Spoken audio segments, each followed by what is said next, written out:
Анх Набах өдөр ярихдаа л мөнгө цаасны асуудлыг яриад тохирцсон байсан. Тэрнээс бол одоо пилоп эхэлж яхад пилопын үеэр би илүү мөнгө цаас авъя. Ингээд хийе гэж юусоо тиймэрхүү яриа бол энэ яригдаагүй. Би хэлэхгүй. Тэгсэн чинь тийм байдгүй мах. Ингээд одоо үнэ нэмгээд гэж. Тэрнээс бол би бол энд бол юусоо илүү тутам мөнгөний талаар юусоо юу ч яриаггүй. За одоо хаа яах вүлээ пилоп эхлэх гэж ингээд. Ах ч өөрөө тэгэл тэрийг Facebook, сошиалоор манай дасгалжуулагч боллоо. Одоо ингээд энэ одоо бага мөнгө гэдэг өөрөө ч мөнгөн дүнгийн хүртэл Facebook тавьчихсан байсан шүү дээ. Хүмүүсийн комединд доо.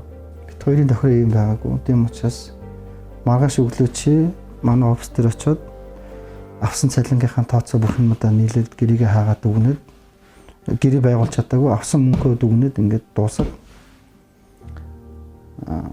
Ингээд болоо. Баярлалаа гэж хэлсэн. За тэгвэл чи болох гээд байгаа юм бол боль. Би тэгвэл дараагийнхаа үнийг тавьчих. Дасгалжуулагчаар тавьчих гэж надад тэгсэн байхгүй. Тэгэхээр өөсөд тэгээд хийгээд пилоп эхлэхийн урд өдөр манай багийн сандар ирдэг байхгүй юу. За ингээд манай коуч маань ингээд пилопт ажиллах боломжгүй болж байна. Та өөрөө багаа удирдах уу? Манайх металтаа дарсан. Тийм тэр пилопын үеэр яг хөө тэгээд ажлаа хүлээлгэж өгөөд дараагийн дасгалжуулагч нь ориглуулга багш өөрөө аваад явсан л та. За баярлах ч хэцүү, барламгадах ч хэцүү надад бол эвгүй хэлсэн л та тэгээд. За мэдээж яг энэ тал дээр л амар хүн цохилт авсан. Тамирчид хүртэл амар сонирн байдалд орчиж байгаа. Мэдээж яг ахлах дасгалжуулагч гэдэг чинь багийн бас амар том ноён нуруу. Би тухайн үед нь Наранбаатар захирлыг яагаад лавга дасгалжуулагчийг халж удаа Италиг хэн мэдгүй лавга дасгалжуулагч л мэдэн штэ гэж тухайн үед бодож ирсэн. Тэгэл лавга дасгалжуулагчийг яг пилофомнхаа хаалсан шийдвэрийг сонсоод ямар тэнэг юм бэ л гэж бодсон.